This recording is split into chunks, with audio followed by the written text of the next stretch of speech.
up arrive in the canyon. That's where I long to be with my three good companions. Just my rifle, pony and me. Microciné, bonjour ou bonsoir, ça va dépendre de l'heure à laquelle vous allez découvrir cette nouvelle émission. Alors aujourd'hui, on va parler de Quentin Tarantino, pourquoi pas, avec Emmanuel Burdeau, qui a accepté par gentillesse d'être là pour nous en parler de Tarantino, et aussi parce qu'il y a un livre, il est là, vous le connaissez, c'est Cinema Spéculation, édité chez Flammarion. D'ailleurs, je remercie le service de presse de Flammarion pour l'aide apportée à la conception de cette émission. Et donc, Emmanuel, tu as bien accepté de revenir pour discuter un petit peu de Tarantino, pour voir aussi, et de par le livre, s'il y a des connexions avec le cinéma de Tarantino, bref, avec ce que nous connaissons de Tarantino.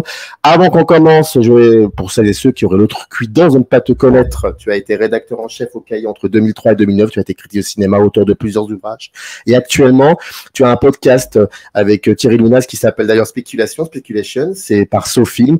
Et je crois que le 5e épisode a été publié le 26 juin. C'est un hommage à Rosier et Eustache. Et tu as aussi parlé du livre en question. Bon, première question, rapidement.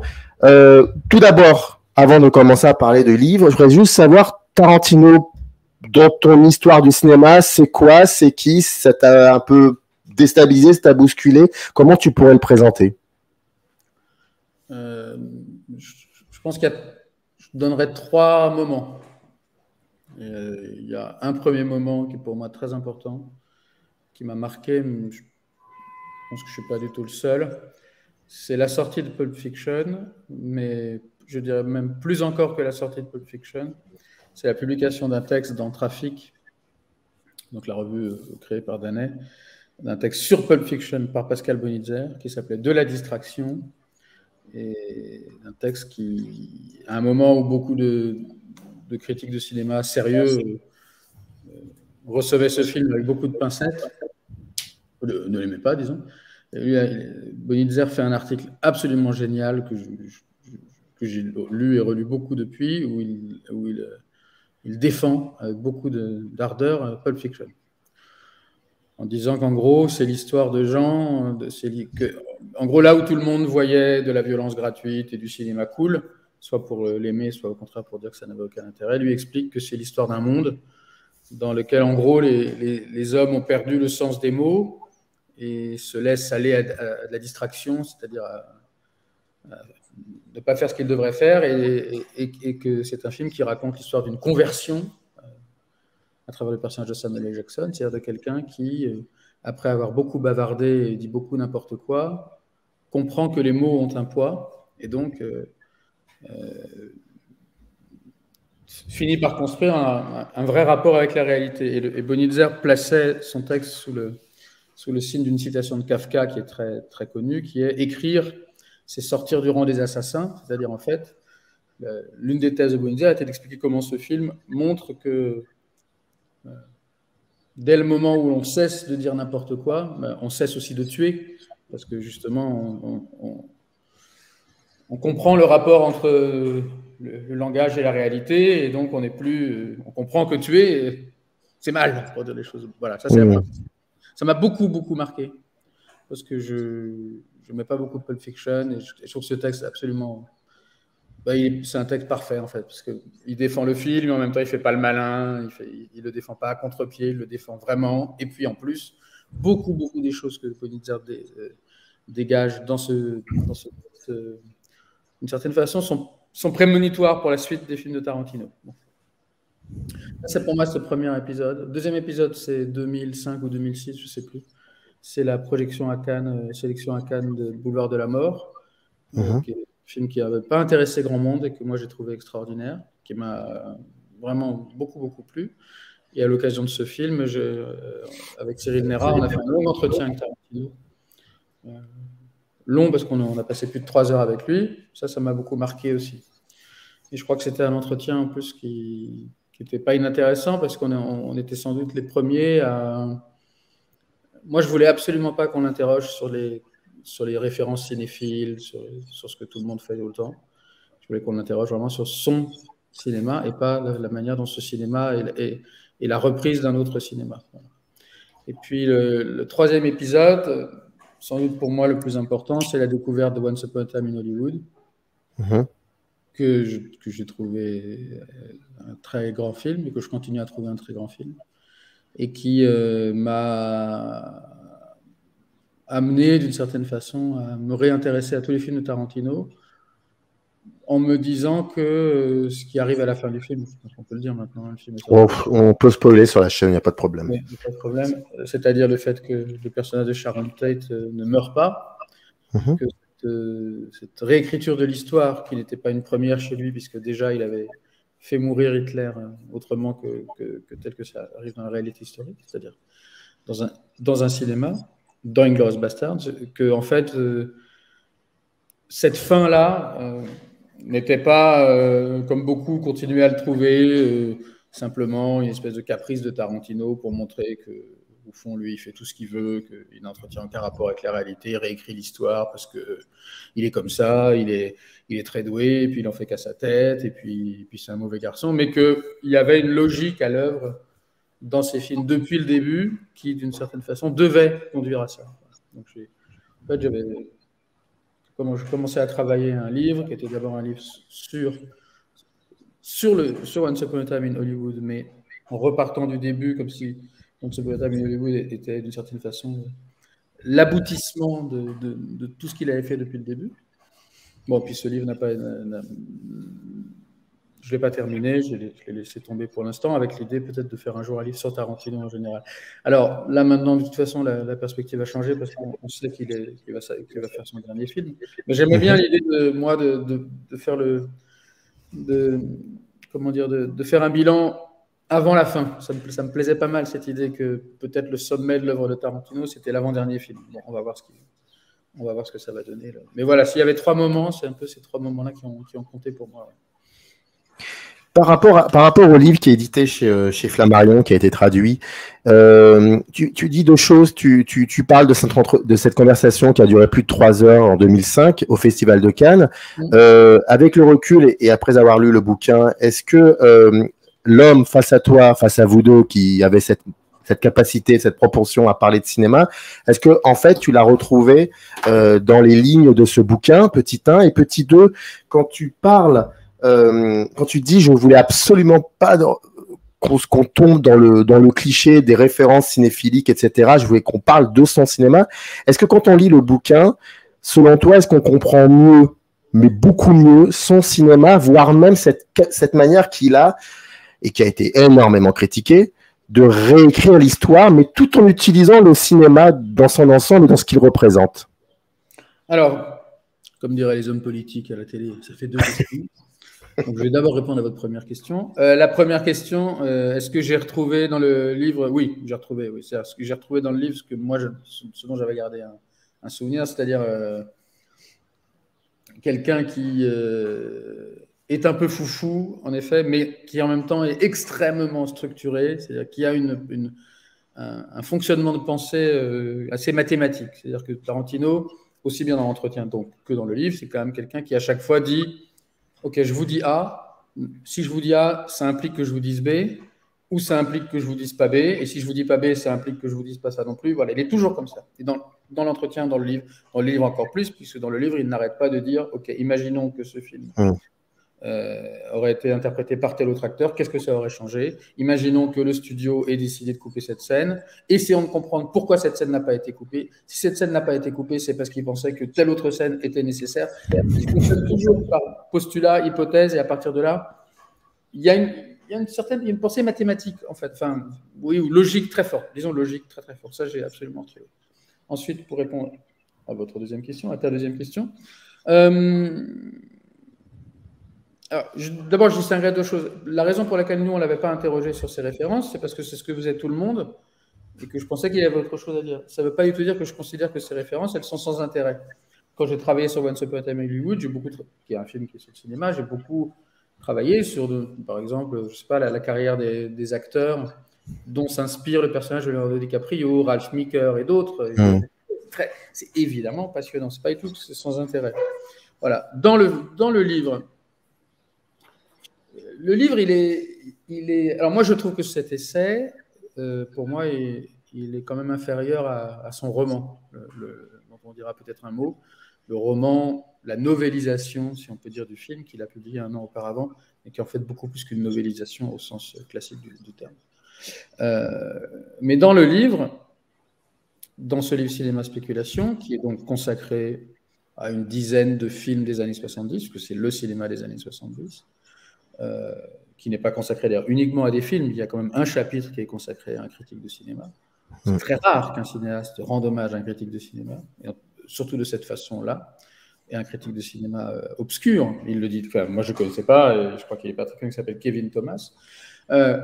C'est pas un livre si cinéphile que ça, en fait. C'est pas un livre... il n'est pas, on n'est pas écrasé sous je trouve, sous les références. Il traite un certain nombre de cas qui ne sont pas très élevés, qui ne sont pas très nombreux, pardon, à partir desquels tantôt il émet des hypothèses, par exemple le chapitre sur Taxi Driver, et si Taxi Driver avait été réalisé par Brian De Palma.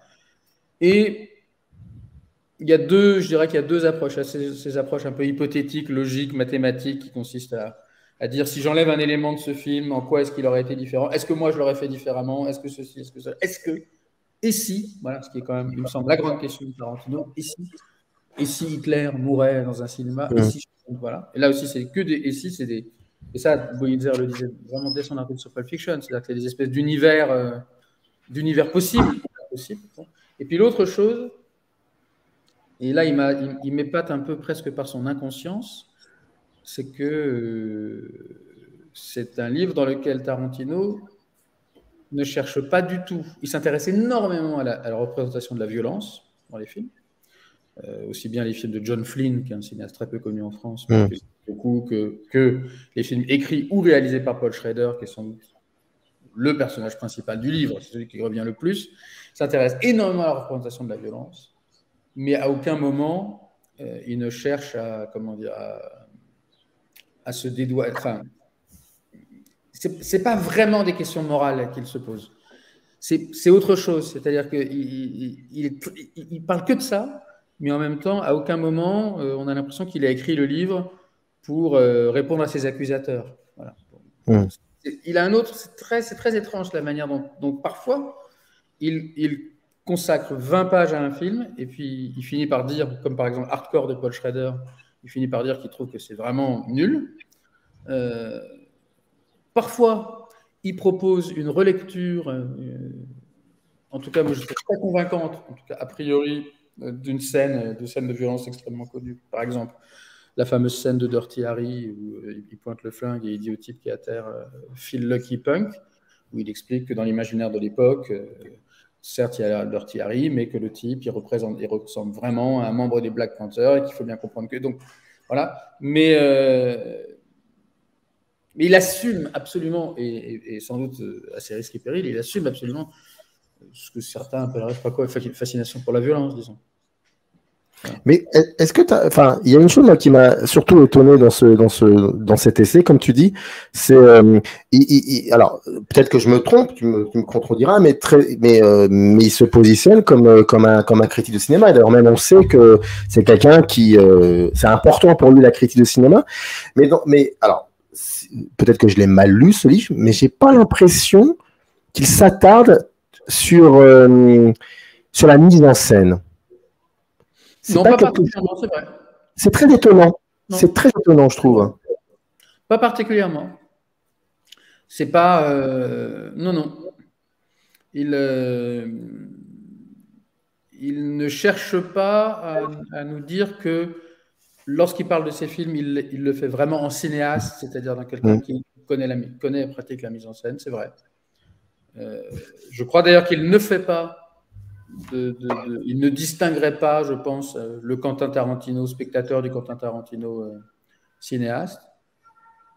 Et en même temps, mais j'y pense là, mais j'y ai pas réfléchi, et en même temps, son approche de spectateur, c'est pas du tout celle de Scorsese, par exemple. C'est pas du tout la même chose. Pour prendre un autre cinéaste qui a beaucoup parlé des films des autres et qui a beaucoup de respect pour la critique et qui connaît très bien l'histoire du cinéma. C'est pas la même chose. Mais c'est vrai qu'il parle très peu de la mise en scène en tant que telle, disons. Voilà. il ne distingue pas. On pourrait même presque dire qu'il s'intéresse plus au scénario que la mise en scène, puisque ce qui l'intéresse quand même beaucoup, il parle beaucoup de Paul Schrader, qui est quand même d'abord un scénariste, pas seulement, mais d'abord. Oui. Oui, tu as tout à fait raison. Quand il parle de Bullitt, à la fin de la page 53, il dit une phrase qui est très banale. Hein. Il dit c'est un des meilleurs films et de pur cinéma, et pur cinéma, il le met en italique, jamais réalisé. Est-ce que tu penses que lui, sa conception de cinéma en tant que cinéaste, c'est d'avoir fait du pur cinéma, d'avoir fait des films purs, pour le coup? Est-ce qu'il y a de cela? C'est drôle, Bullitt, parce que je crois que c'est un des premiers chapitres que j'ai lu, parce que j'ai lu le livre dans le désordre, un peu chapitre par chapitre, selon les films que je connaissais. Parfois, je revoyais les films avant ou après. J'ai beaucoup aimé le chapitre sur Bullitt. Il dit des choses très, très, très passionnantes sur Steve McQueen, là, qui lisait pas les scénarios, qui s'en remettait, je crois, beaucoup à sa femme pour les choix, que l'important pour lui, c'était d'avoir l'air le plus cool possible. Que, bon, tout ça, bon. Et j'étais assez frappé par l'éloge qu'il fait de Bullitt. Donc j'ai revu Bullitt après, et j'étais assez déçu par y compris de la poursuite, la fameuse poursuite dont j'avais gardé un assez grand souvenir. Je pense pas que... Alors, dans mon souvenir, je ne me suis pas replongé dans le livre, mais dans mon souvenir, une des choses qu'il appelle pur cinéma dans Bullitt, c'est la façon de filmer la ville beaucoup et les arrière-plans. Et je crois qu'il dit qu'à un moment, et ça c'est marrant parce que je me suis dit, tiens, ça c'est vraiment une remarque de cinéma. J'y viens quand même. Il dit, c'est sans doute un des films dans lesquels les arrière-plans urbains sont les plus beaux. Il y a quelque chose comme ça qui est dans le chapitre, il me semble. Je ne sais pas si lui-même se rangerait... dirait que ses propres films, c'est du pur cinéma, parce qu'on ne peut pas comparer, c'est très très loin ce qu'il fait, lui, d'un film comme Bullitt, par exemple. C'est très loin parce que chez Tarantino, les dialogues sont extrêmement importants, ils sont vraiment l'opérateur de quelque chose. Ce n'est pas le cas dans Bullitt, où le personnage joué par Steve McQueen doit avoir en tout peut-être une page et demie de dialogue, et on sait bien que Steve McQueen, dont Tarantino a fait quelque chose, à mon sens, de très intéressant, au moins à un moment dans Once Upon a Time in Hollywood. Steve McQueen n'était pas bavard. Chez Tarantino, les dialogues, ils sont opérateurs vraiment de quelque chose. Et on pourrait dire que, à travers les dialogues, les personnages chez Tarantino sont opérateurs de quoi? Les dialogues, forcément opérateurs de quelque chose qui les fait passer de spectateur à acteur. Je ne sais pas. Mais c'est difficile de parler de cinéma pur chez quelqu'un qui... Si le cinéma pur, c'est la recherche de quelque chose qui, par exemple, se passe du verbe, alors lui, c'est vraiment pas le cinéma pur. C'est plutôt, il est plutôt vraiment dans ce qu'on pourrait appeler le cinéma moderne, c'est-à-dire quelque chose où la possibilité que la parole d'un côté et l'image de l'autre suivent leur propre route et ne se croisent pas, ou ne se croisent plus, existe. C'est ce qui est, à mon sens, assez superbe dans Boulevard de la Mort, c'est comme si on avait vraiment deux parties, il y a deux parties, et qu'on avait la bande parole et la bande image, la bande bavardage et la bande poursuite en voiture, et que Tarantino avait décidé de les séparer absolument, ces deux bandes, avec une première partie extrêmement bavarde et une deuxième partie qui l'est un peu au début, mais beaucoup moins ensuite, et qui disait, au fond, c'est la même chose, il y a autant d'action des deux côtés, il y a autant d'excitation des deux côtés, il n'y a pas de rapport entre les deux, parce que la deuxième partie se fait sans que les personnages aient connaissance de la première, et en même temps, la deuxième partie est comme la vengeance, la réécriture, encore une fois, ou la vengeance de la première. Donc, voilà, là, on est plutôt, je dirais, on pourrait faire une formule, dire qu'on est dans un pur cinéma, si le pur cinéma, c'est l'impureté portée à son comble. Parce que là, c'est vraiment de l'impureté, c'est-à-dire, ok, parole, image, je sépare, je dis que ça n'a rien à voir, et en même temps, dans de simple fait qu'elles se succèdent, ces deux parties, et qu'elle raconte un peu la même histoire. En tout cas, on reprend un personnage qui, dans la première partie, est vainqueur et la deuxième partie est vaincu. Je fabrique un rapport à partir de cette absence de rapport. Ça, c'est la définition du cinéma moderne. Et c'est un peu à dessein que j'ai développé un petit peu la Boulevard de la Mort, parce qu'il me semble que ce que raconte Boulevard de la Mort, c'est déjà ce que raconte Once Upon a Time in Hollywood et Inglourious Basterds. C'est déjà l'histoire d'une réécriture. C'est déjà l'histoire d'une réincarnation. Moi, je pense que c'est le grand sujet de Tarantino. À mon avis, c'est quand même ça. C'est quand même la métamorphose, la réincarnation, on pourrait presque dire la métempsychose. La deuxième partie de Boulevard de la Mort, c'est comme si c'était les filles de la première partie qui revivent sous d'autres traits pour accomplir une vengeance. Bon. Est-ce que ce serait une forme de chant contre chant, finalement, dans son propre projet de cinéma? Ces deux parties? Ouais. Ouais. C'est-à-dire?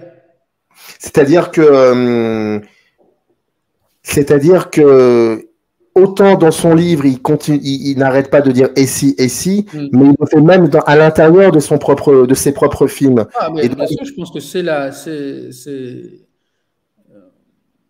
Et là encore, historiquement, il faut renvoyer au texte de Bonitzer. Il disait ça. Il disait on est dans un film.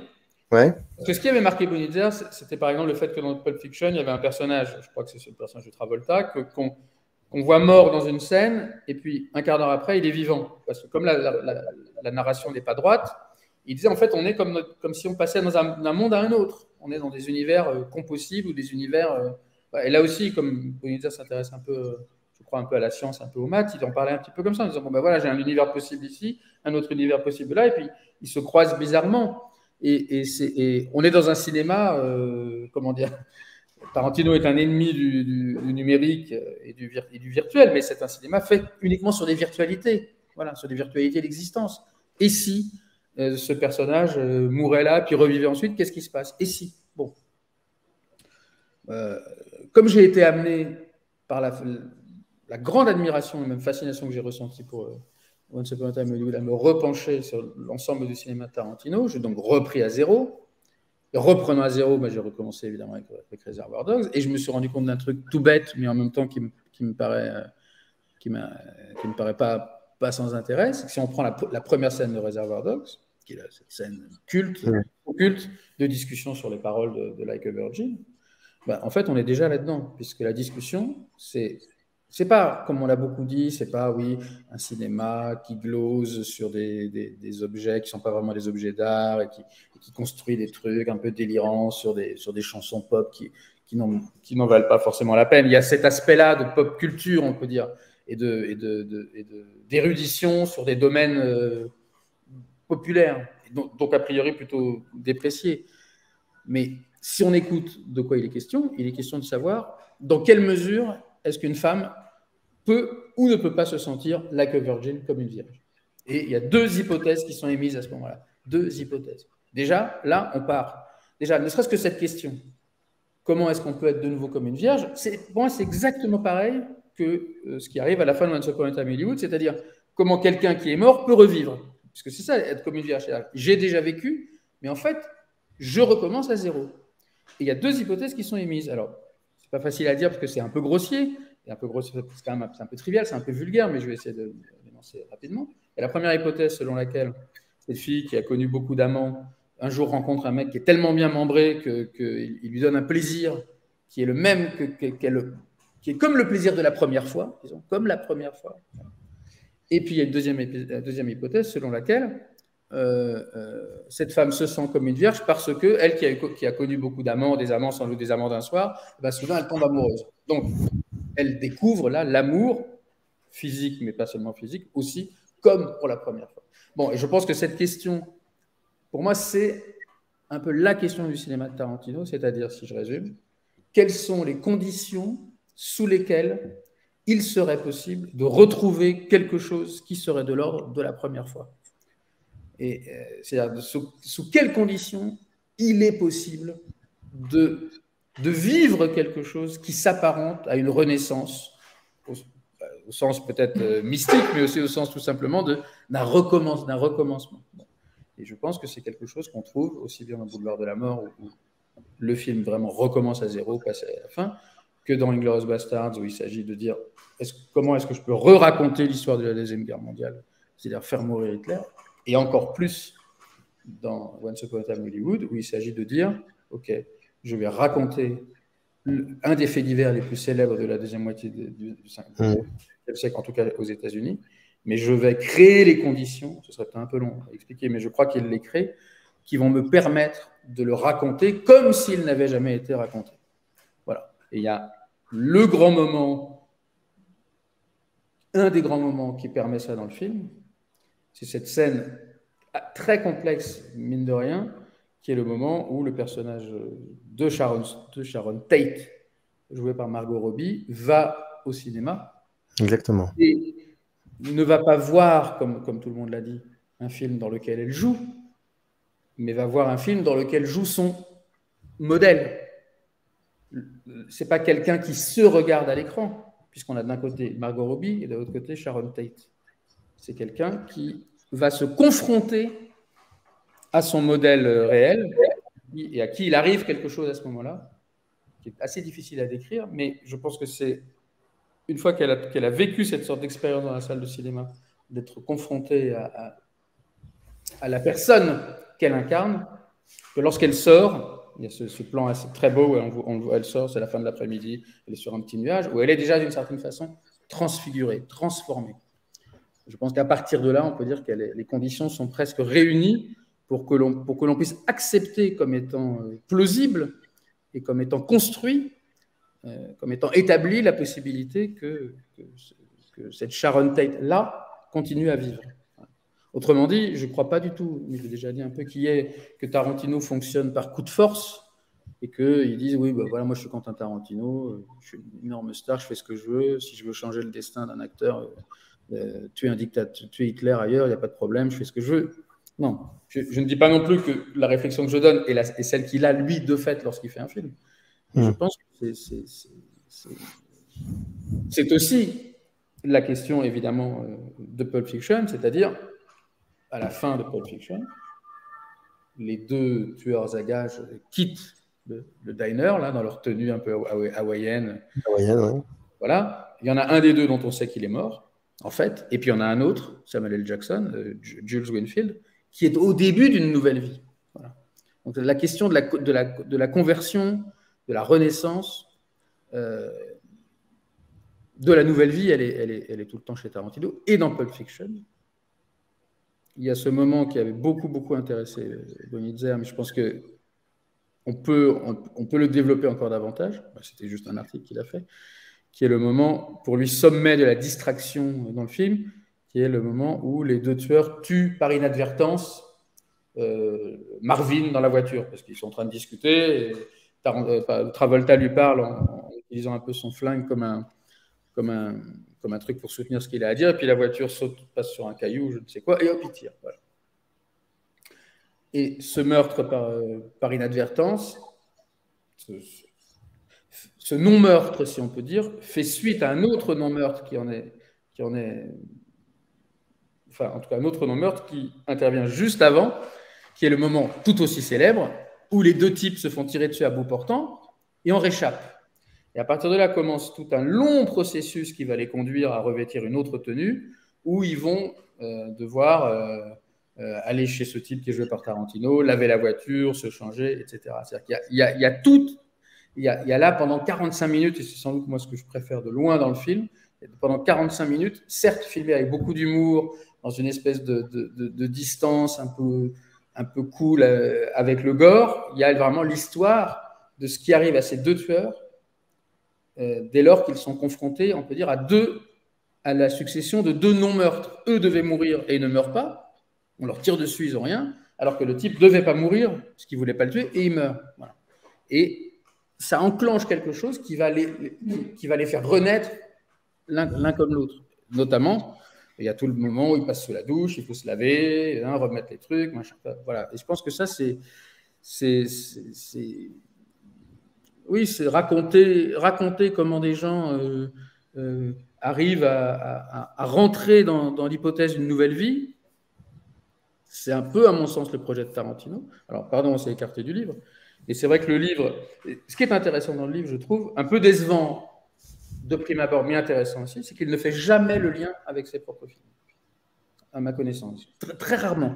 Si, il nous explique que le type qui était le copain de sa mère, avec qui il a eu beaucoup de discussions. Oui, ça, il faudra qu'on en parle. Ça. A inspiré des choses, certes, c'est très beau. Et il finit par lui, j'oublie son nom, il finit par lui rendre hommage, je crois. Mais à aucun moment, il dit oui, bah alors de moi, dans Pulp Fiction, je me suis inspiré de telle scène. Non, pas du tout. Ça m'a assez étonné, en fait. Bon, pardon, mais tu vois, par rapport à tout ce que tu viens de dire sur le rapport au modèle, sur la première fois, sur le de redémarrer de zéro, tout ça, il y a un moment où tu disais, même au tout début de l'émission, en parlant du livre, tu dis essai. Et tu dis, il est peut-être moins percutant que le roman qu'il a écrit sur le film, enfin adapté du film. moi, pendant toute la lecture de ce livre, je suis comme Margot Robbie, je suis dans cette salle de cinéma et je ne sors jamais de la salle. Je sais pas si tu as eu cette sensation-là, on ne sort jamais de la salle de cinéma dans ce livre, on est toujours à l'intérieur de cette salle de cinéma, comme si on accompagnait Tarantino qui se regardait finalement sur cet écran à travers tous les films qu'il cite.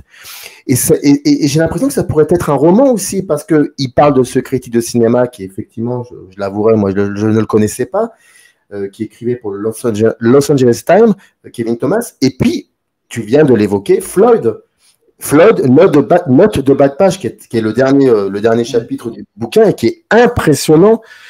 Enfin, j'ai rarement vu un cinéaste qui est un enfant de la salle de cinéma, puis qui est devenu aussi un adolescent des vidéoclubs, qui y a travaillé, et qui revient constamment à ce lieu, à cette géographie, la salle de cinéma.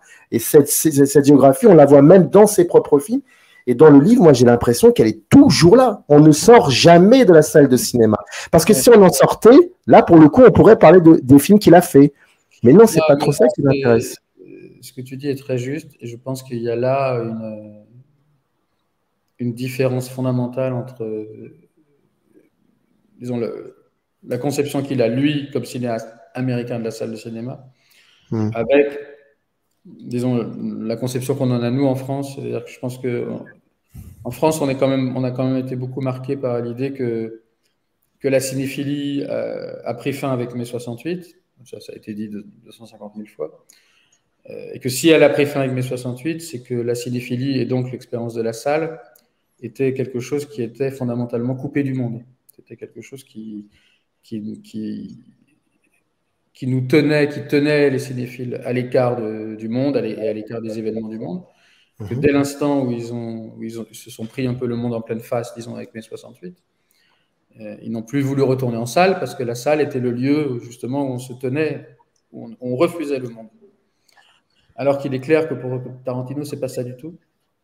Bien sûr, il considère, mais ça tout le monde est d'accord avec ça, que les films portent l'empreinte du réel, de l'époque dans laquelle ils ont été faits, mais aussi, il considère, et ça c'est vrai que c'est tout à fait passionnant, et puis j'avoue que pour moi c'est parfaitement exotique, puisque ça ne correspond pas du tout à mon expérience, mais il considère que la salle elle-même, les réactions du public dont il parle énormément, beaucoup, ses réactions à lui, le type de salle, le type de film pour quel type de salle, le public qui s'y rend, la couleur de peau du public, que tout ça rentre en ligne de compte pour lui. Donc je pense que l'opposition qui existe pour nous, qui continue à exister pour nous, entre la salle comme lieu fermé, lieu un peu de régression, salle obscure, où l'on vient comme abri, l'opposition entre la salle de cinéma comme abri et l'ouverture au monde ou l'ouverture du monde, pour lui, ne tient pas du tout. C'est pour ça aussi que je voulais pas, on ne voulait pas l'interroger sur ses références, parce que il n'y a pas du tout chez Tarantino, et je vais le dire trop vite, mais il n'y a pas chez Tarantino, comme il y a peut-être encore chez Scorsese, parce que Scorsese, je pense que le cinéma, pour lui, ça lui a permis de se sortir de son éducation religieuse, même si c'était une autre sorte de religion, mais il n'y a pas du tout chez Tarantino d'opposition entre le cinéma et la réalité. Voilà.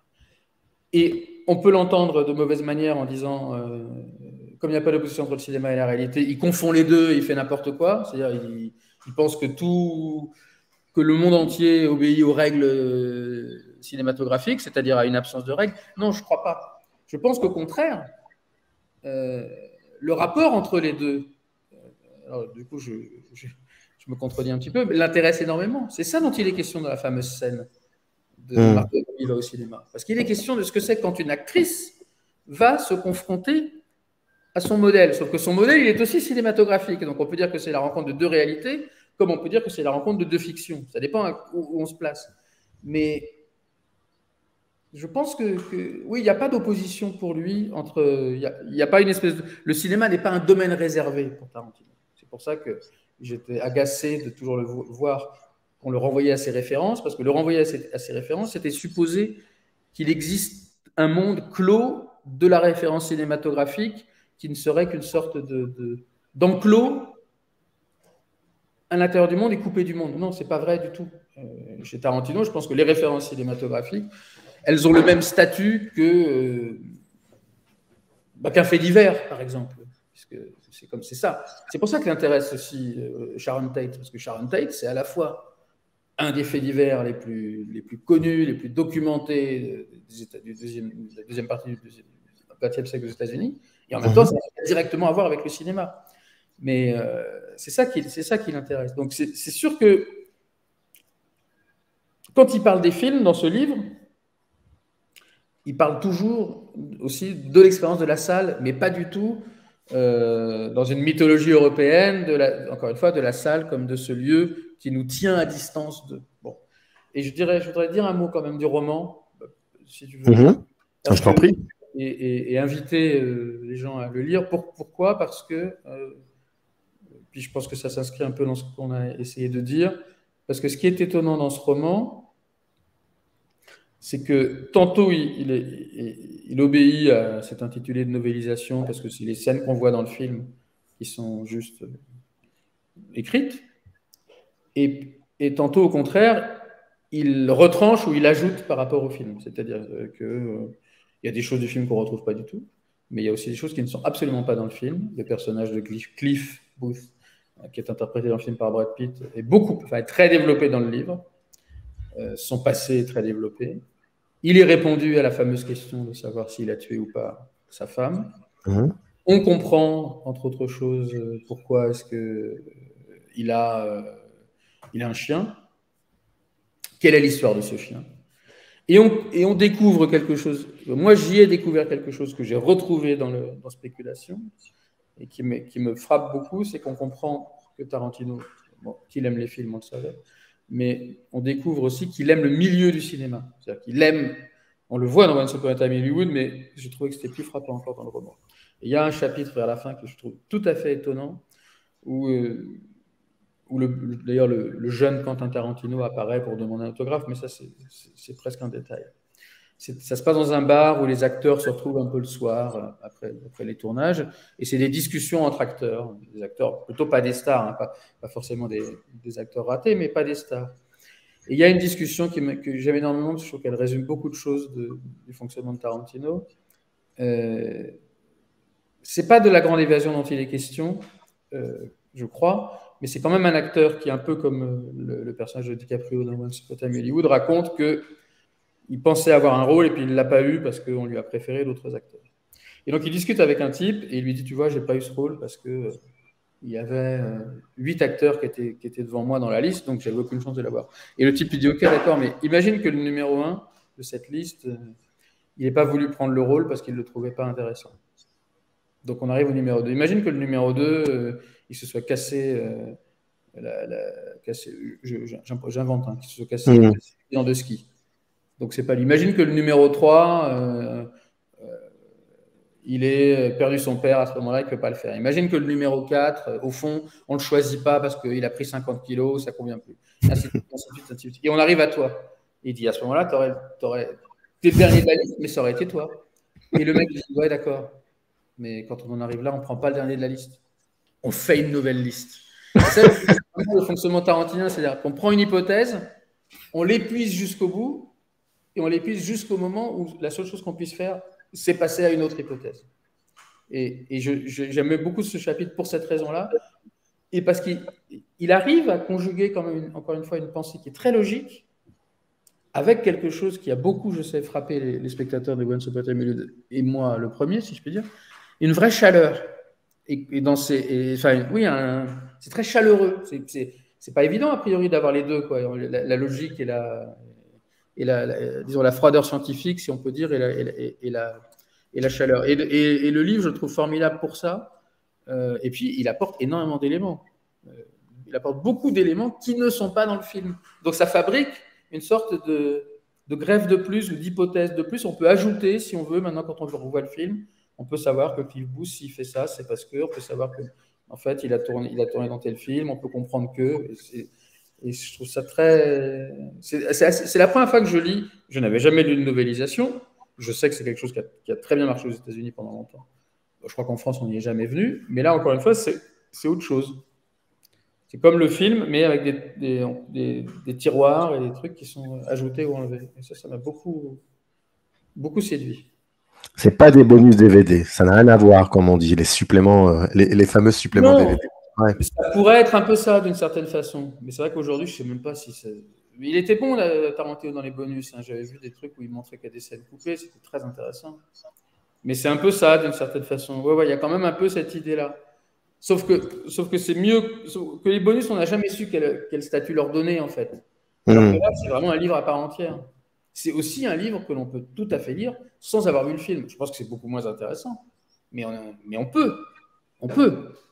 C'est pas juste un bonus. C'est vraiment comme si c'est un peu comme les deux parties de pouvoir de mort. C'est deux entités qui gagnent à être rapprochées, mais qui peuvent aussi presque fonctionner de manière autonome.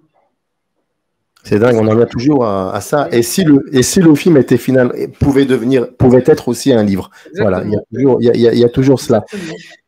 En tout cas, nous, ce qui nous arrive aujourd'hui, c'est un autre livre, c'est celui-ci, c'est Cinéma Spéculation. C'est une traduction éditée chez Flammarion. Dernière question assez rapide, mais là, je te la pose parce que tu es critique de cinéma. Et quand on lit ce genre de livre écrit par un cinéaste et qui à un moment va prendre le temps de parler de la critique de cinéma, mais c'est-à-dire il va parler de corps de critique de cinéma comme Paul Hinkel ou Kevin Thomas. Toi, comment tu le, en tant que, c'est un truc qui était tellement rare qu'il faut le dire, mais comment tu vois ça à ce moment-là, que ce cinéaste-là a une importance de cette génération-là, qui est un peu la nôtre aussi. Comment tu peux voir ça? J'ai lu, excuse-moi, je t'interromps. J'ai lu les pages sur Kevin Thomas avec. Je les ai dévorés vraiment parce que je trouve ça fascinant. Mais je n'ai pas pu m'empêcher d'être frappé là aussi par la différence très forte entre la France et les États-Unis. C'est-à-dire que quand il parle de Kevin Thomas, je crois que c'est au début du chapitre, il explique qu'il écrivait plutôt sur les films de deuxième zone, mais que, c'est toujours très précis ce qu'il dit, mais qu'il savait qu'un jeune producteur, s'il voulait épater ses patrons, il arrivait le lundi matin en disant « Tiens, je pense qu'on devrait peut-être demander un scénario à un tel, parce qu'un tel, c'était le type sur lequel avait écrit Kevin Thomas, et que Kevin Thomas, à dessein ou pas, a en fait permis à la carrière de beaucoup de jeunes gens de progresser, parce qu'il disait telle personne qui a fait une série B, moi je pense que ce jeune cinéaste, il est mûr pour une série A. » Voilà.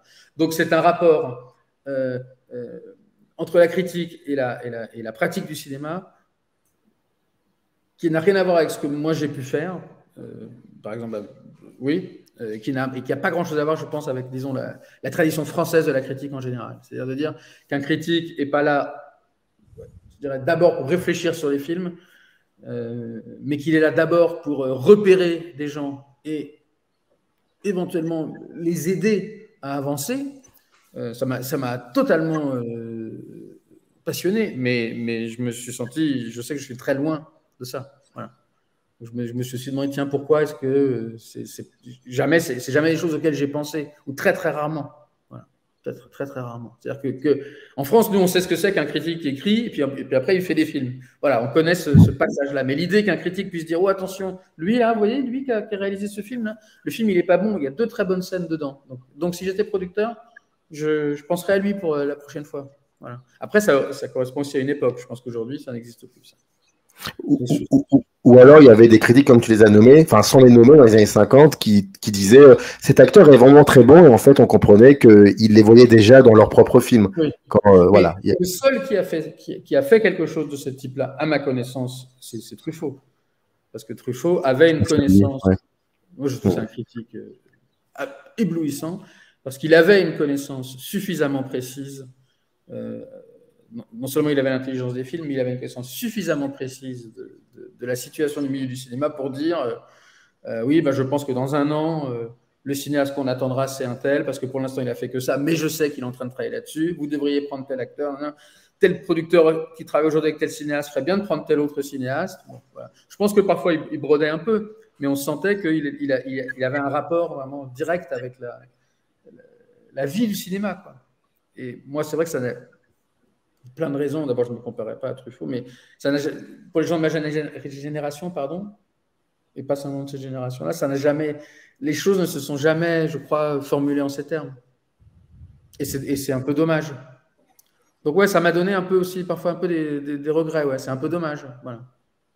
Mais c'est génial l'idée qu'un producteur dise je vais lire l'article d'un tel parce que lundi, quand je vais arriver au bureau, je vais pouvoir frimer auprès de mon patron et lui dire tiens, on va donner rendez-vous à machin parce qu'il vient de sortir Piranha 4, qui n'est pas très bon, mais on pense qu'un jour, s'il a un meilleur budget, il fera un truc bien. Ça fait rêver. Bah oui, il faudrait déjà qu'on les écoute, les critiques aujourd'hui, c'est un peu compliqué. C'est un peu compliqué, mais c'est un autre débat, ça. En tout cas, tu étais là pour nous parler de ce livre et d'autres choses aussi concernant Tarantino. Je rappelle que c'est édité chez Flammarion et puis vous avez tout dans le descriptif de cette vidéo. Merci beaucoup, Emmanuel, en tout cas. Il n'y a pas de sommaire. Non. Ouais. Parce qu'il n'y en avait pas dans la version américaine. Parce que j'ai demandé à Flammarion, j'étais quand même épaté, surpris. Il n'y a pas de sommaire parce qu'il n'y en avait pas non plus dans le livre original. Mais c'est quand même chapitré, avec les titres de films, tout ça. Et exactement ça. Merci beaucoup à toi, Emmanuel, et puis j'espère à très vite. Merci à toi. À la prochaine. Salut. Salut. Générique. In the canyon, that's where I long to be with my 3 good companions.